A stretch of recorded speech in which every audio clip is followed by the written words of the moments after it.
თუ დაეცემი, ის წამოდგომაში არ დაგეხმარება. თუ შეცდები, ის სახალხოდ დაგცინებს. ის ნერვებზე თამაშის ვირტუოზია და კოჟრებზე დაბიჯების დიდოსტატი. ის შეიარაღებულია მიკროფონით და ძალიან საშიშია. ჯოკერი, დავით ლიკლიკაძის საავტორო გადაცემა. უსმინე ყოველდღე, შაბათ-კვირის გარდა, ძველი ქალაქის ეთერში. ჯოკერი, სასაცილოა.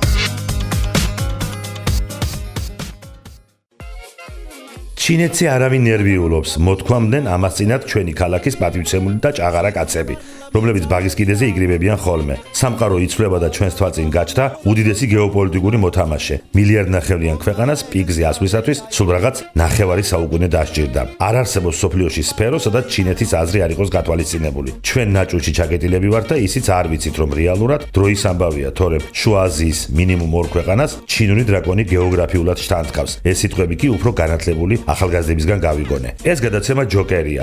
მე დათო ლიკლიკაძე ვარ, თქვენ გვისმენთ რადიო ძველი ქალაქის ეთერში FM 107.9. გამარჯობა. გითხრათ მართალი, ამ შიშებზე არ მიფიქრია არასდროს, მაგრამ მაინც დავწერე პატარა ინტელექტუალური მოკვლევა შესაბამის წრეებში. ჩინეთს არ აინტერესებს დემოკრატია, არც არასოდეს ქონდა სურვილიც კი, მათ აქვს თავიანთი გზა არჩეული, კომუნიზმის და კაპიტალიზმის ნარევი. სხვათა შორის ეკონომიკური აღმავლობა და ეკონომიკური წახალისება უფრო რატომღაც დიქტატორების დროს ხდება. სამხრეთ ამერიკაზე თვალის გადავლებაც კმარა, არის რაღაც თანხwebdriverში. ადამიანის უფლებების შეზღუდვის ხარჯზე, რა თქმა უნდა, ჩინეთის ეკონომიკის წარმატება მთლიანად დასავლეთის დამსახურებაა. როცა საბჭოთა კავშირის საპირწონედ ჩინეთი აირჩიეს და იქ დასავლური ინვესტიციები და წარმოება შევიდა. არც ერთი სისტემა არ იქნება მუდმივი და როგორც კი რეალური კრიზისი შეეხებათ, აზრზე არ იქნებიან რა უნდა ქნან. კრიზისი არის რეალური ზრდის აუცილებელი პირობა. როგორც პიროვნული, ასევე საზოგადოებრივი ზრდის.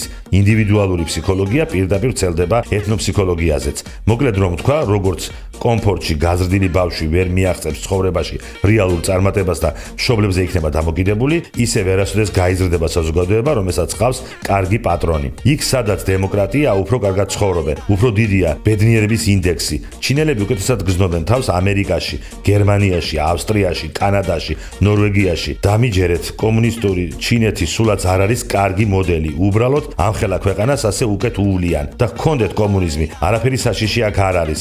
ინერვიულოს რუსეთმა და ამერიკამ, უფრო რუსეთმა. დამერწმუნეთ ჩვენ სანერვიულო, ამ გადასახედიდან არაფერი გვჭირს ჩინეთზე. ერთ მშვენიერ დღეს მთელმა მსოფლიომ რომ თქვას, ჩინური არაფერი არ გვინდაო, მაშინ რა მოხდება?